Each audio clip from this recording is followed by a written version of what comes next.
Hey YouTube, Ed here with Jack of all trades and welcome to another video. So today what we're talking about is the Hcalory 8000 kilowatt toolbox diesel heater. This is the model TC2S. It's a new model for these guys and that's what we're going to talk about today. So let's get right into the video.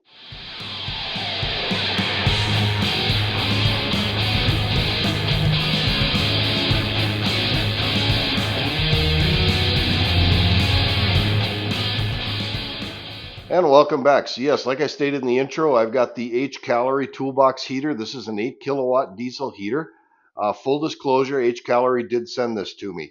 Understand I did not buy this. They did send it to me, but I'm not getting paid to do this video. So I'm going to give you an honest review, and I'm going to let you know what I really think about it. Now, I am going to put a link down in the description on where you can buy this thing, and you can buy it on Amazon. There is also going to be a coupon code, but I don't get anything for that. It's just a coupon code. So you'll get, I believe it's a 20% off coupon code, and I don't benefit from that in any way, shape, or form. So I'll give you an honest review here.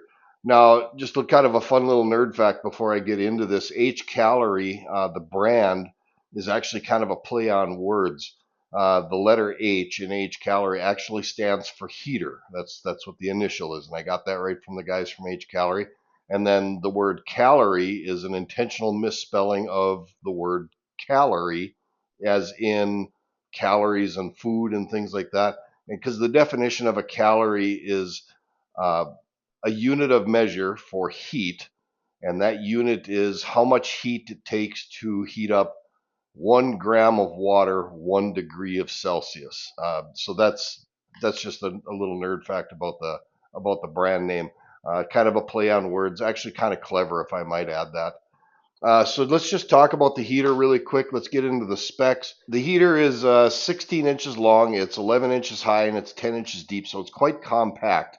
It weighs 20 pounds, 12 ounces empty. You fill it up with diesel fuel, and now you're looking at 28 pounds, 9 ounces. So it's actually pretty light, it's pretty small, and it's pretty compact, and it's easy to transport. And I kind of like that. That's one of the things I like about this heater. It is 110 volt and 12 volt capable. It is capable of heating almost 300 square feet of room, so I think they say up to 290 square feet.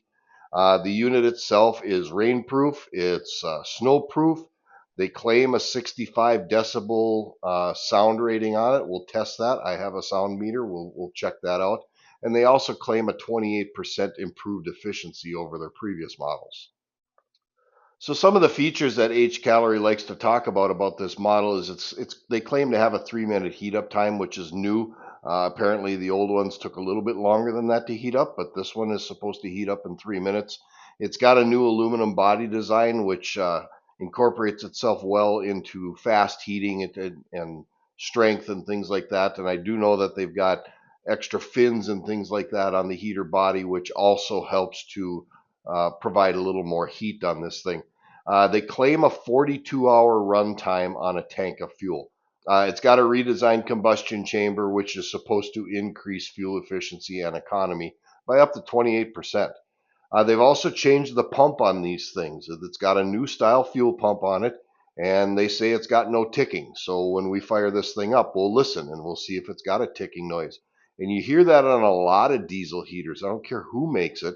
A lot of these diesel heaters, the fuel pump does make a ticking noise. And though it's not loud, it's kind of annoying, which a lot of people really didn't like.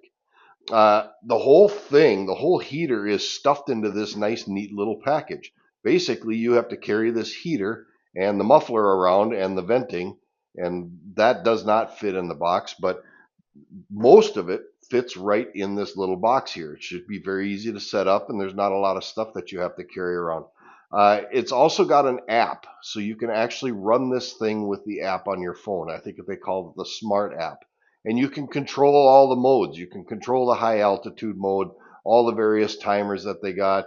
You can set it to auto start and stop, adjustable heat levels, turn it to fan mode. You can do all that stuff that you can do on the top of the control panel or the control box as on your phone. So you can do everything from your phone.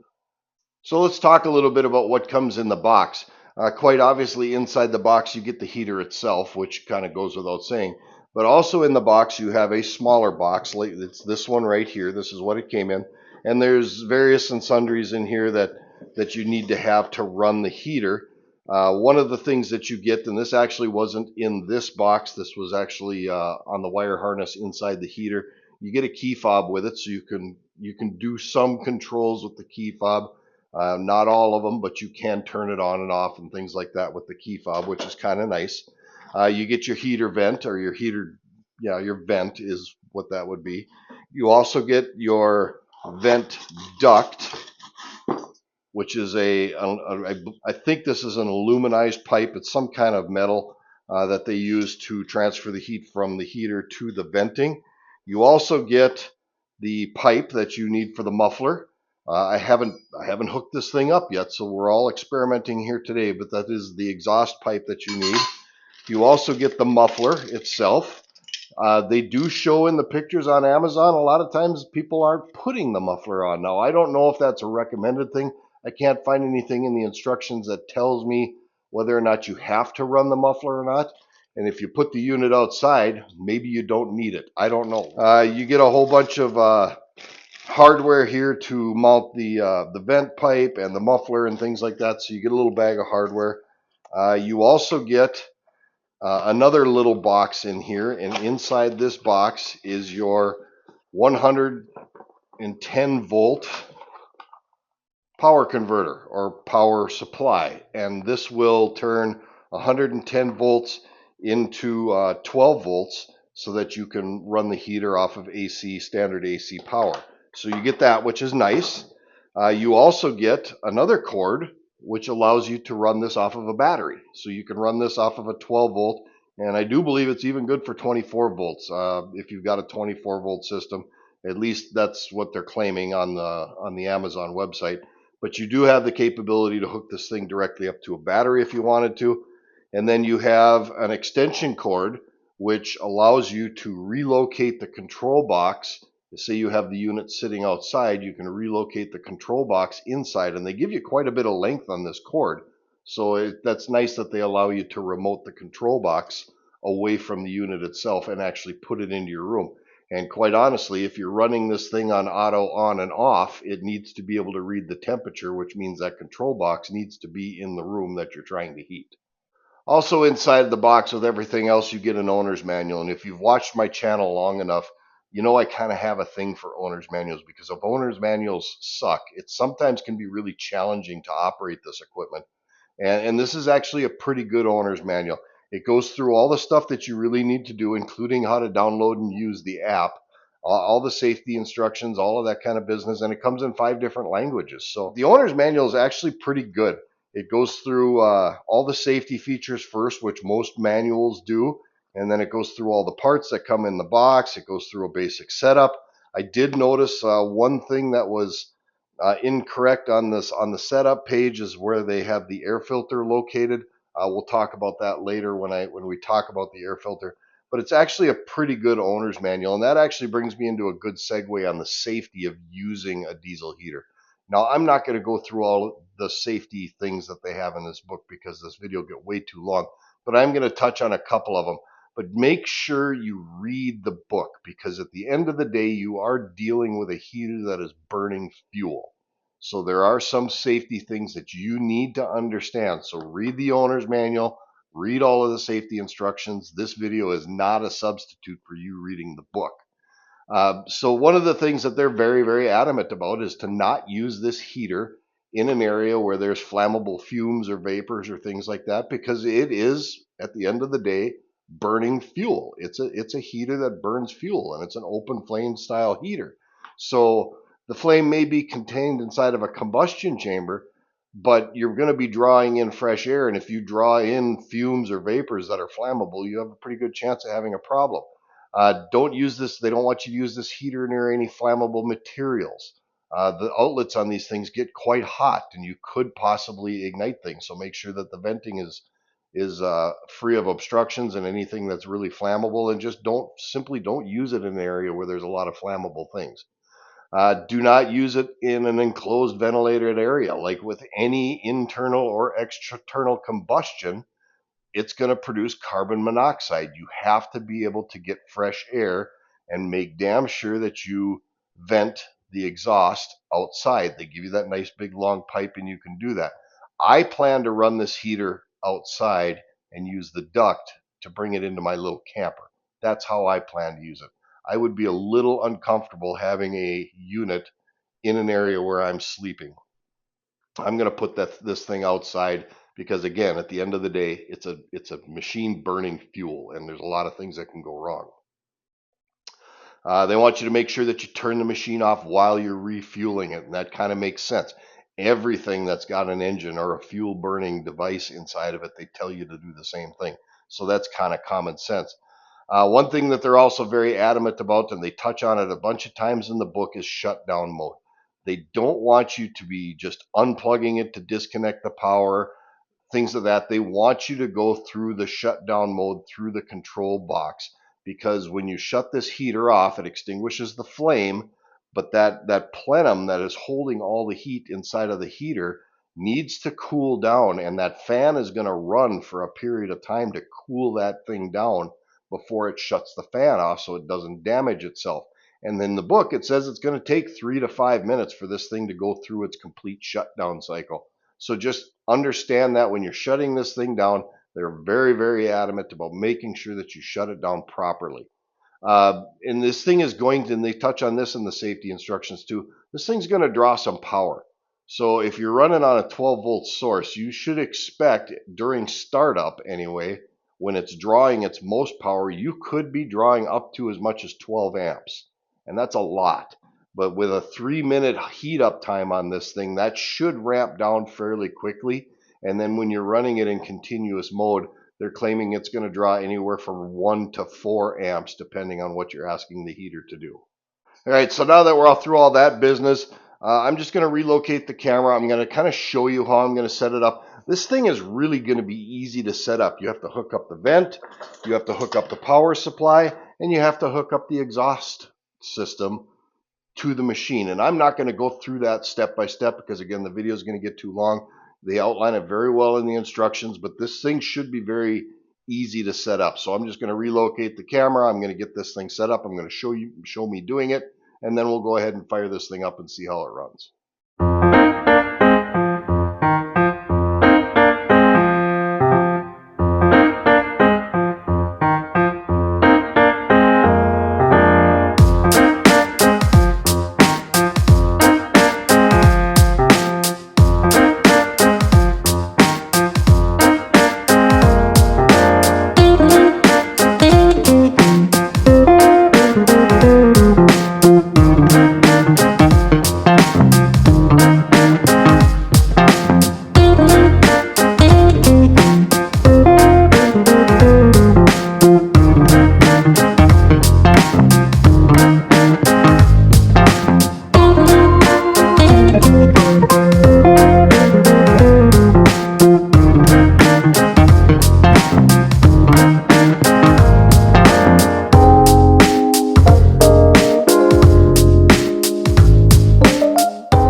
Alright, so I've got this thing all hooked up and set up and it's ready to go. So just to show you, you can open this metal box, and I think they actually took a toolbox and they put this heater inside of here.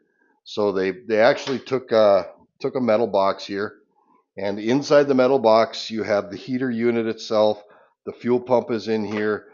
This is your fuel tank. This is where you actually put the fuel, and it looks like I have a little diesel on the top. I must have spilled that when I filled it up. But that's where you put the fuel. It's a self-vented fuel cap, and it looks like it's got a pretty decent seal on it. You can see here's the fuel pump in the clear line. So that's where the fuel goes. The neat thing about this thing, and I was talking about the air filter earlier, the air filter is actually inside the box. There's a little vent on the backside here that draws in fresh air. You don't actually have to set the air filter up. It's already installed, it's already clamped in, and it's all set and ready to go. But you don't ever have to deal with the air filter. And then this whole thing is it's in a metal encased box. You have to kind of be careful with this cord when you close it, because you don't want to get the cord pinched in here, because this is where the control box is. So you don't want to get the cord pinched in there. and then you can go ahead and seal it up, and this thing's basically ready to go. Okay, now that the unit's all plugged in and ready to go, you can see on the controller here, it's telling you it's got 13 volts of power, so it's got power, and it's basically ready to be turned on and used. Now, one thing you're going to want to do is you're going to want to look in the manual, and you're going to want to understand what all these icons are. Now, the way I plan to use this, and really the only way I plan to use this, is in constant temperature mode. I'm going to set this thing to the temperature that I want to be in the room, and that's what I'm going to run it at. And that's probably going to be the only time I ever use it. But all these icons will tell you different things, like plateau status. If you're in an elevation that exceeds their recommendations in the book, you're supposed to use plateau status because it's going to change how much fuel it's using or introducing into the heater in correspondence to the air pressure and the amount of oxygen. So if you're like at, 7,000 feet, you're going to want to be in a different mode. But read your book. It tells you exactly how high an altitude that you should be when you start using plateau mode. But understand what these icons are. Like I said, I am probably going to be using constant temperature mode most of the time. Now, according to the book, to turn this thing on, you just push and hold the power button, and it turned itself on. So I've gone ahead and selected constant power mode, and I'm going to raise the temperature up to, let's call it 66, 67, 68 degrees, 70 degrees. There we go. That's where I want it to be. So you can hear it clicking, and I do hear the fuel pump clicking, and I think it's just trying to prime the line.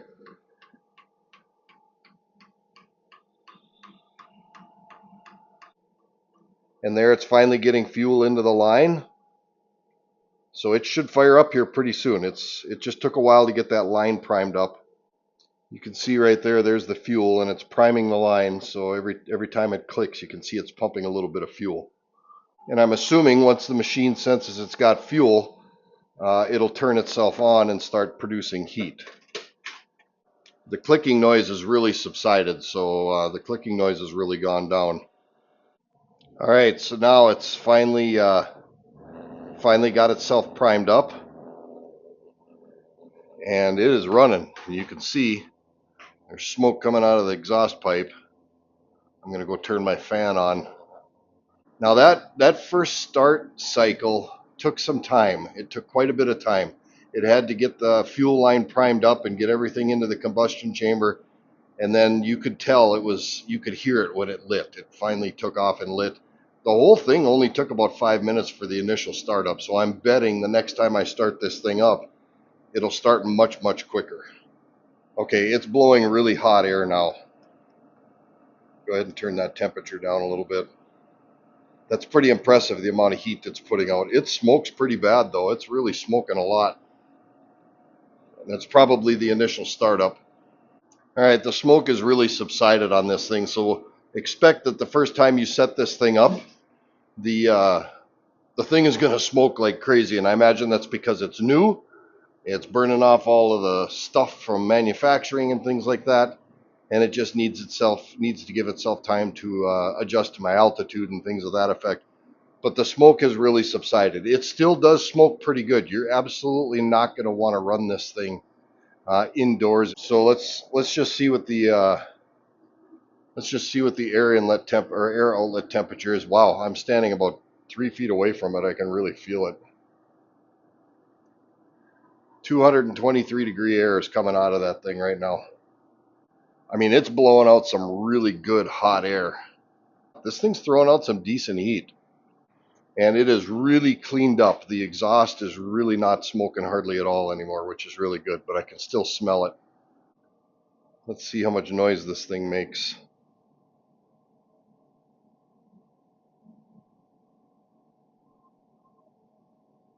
Pretty quiet. It's right around 70 decibels. I can talk louder than the machine is running.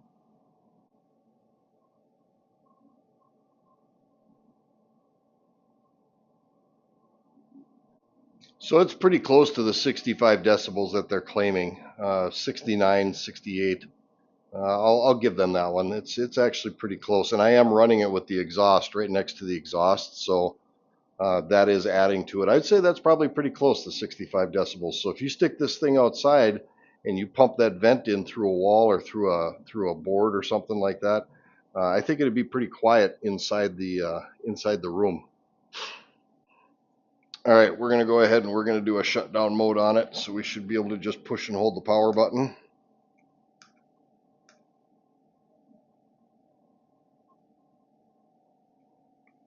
The fan is spooling down.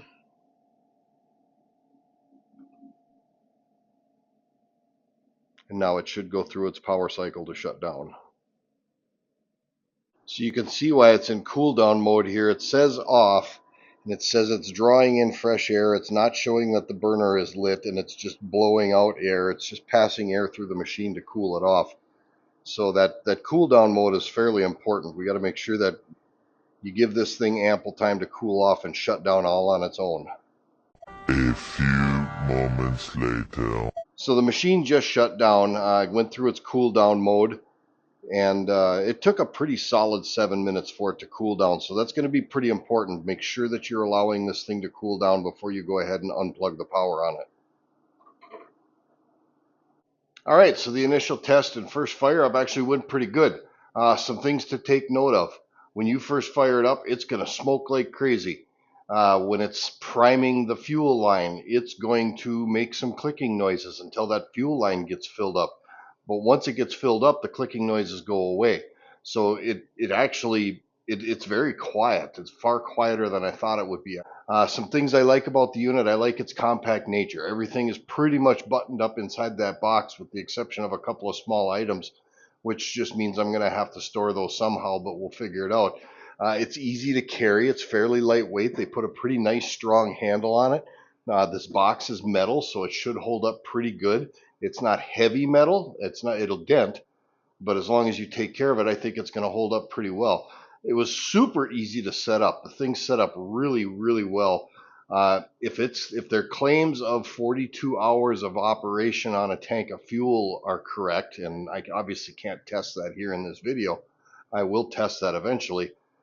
It should be crazy fuel efficient, and a gallon of fuel, $3.90 is what it cost me to fill this thing up. 42 hours of heat, that's pretty good. It's very nice and quiet. I really like the fact that they give you this control box extension. That's very, very nice because then you can remote the control box inside of your camper or tent or whatever you're going to use this thing on, top or whatever. You can remote the control box inside, and then that way when you're using continuous heat mode or on and off mode, I guess it would be, continuous temperature mode, there it is, it'll actually be able to sense the temperature and keep the room at the temperature that you want it to be at. The app is really a nice option. I like the fact that it has an app with it, and the manual is actually really good. I like all of those things about the unit. Some things I don't like because nothing is perfect. You still have to find a way to store and transport all those little gadgets. I would prefer it if the box was just a little bit bigger so that you could have a place to store those gadgets, or if they figured some way out to do that, but that's kind of nitpicking a little bit, so it's really not that big a deal. The one thing I did notice that I didn't like was you really have to be careful when you close this lid of this control wire right here that goes to the control box, because you can very easily get that thing caught up in here and cut it off. So you have to be very cognizant when you're opening and closing this lid to make sure that that wire doesn't get caught up in this metal box. Other than that, I'm actually really excited to use this unit. I've got my little Freedom camper, which is exceedingly well insulated. I don't think this thing's going to hardly run at all. Over 200 plus degree air coming out of that air duct, and it's coming out at a pretty good rate of speed. And you can control the fan speeds on this thing. I think they said it's got 10 different fan speeds, but on automatic temperature mode, it's kind of selecting the fan speed that it needs to kind of ramp down or ramp up if it needs to heat the space that you're trying to heat. But it does heat really, really well, at least from what I can tell here. Now, this isn't a great test. I'm in my shop.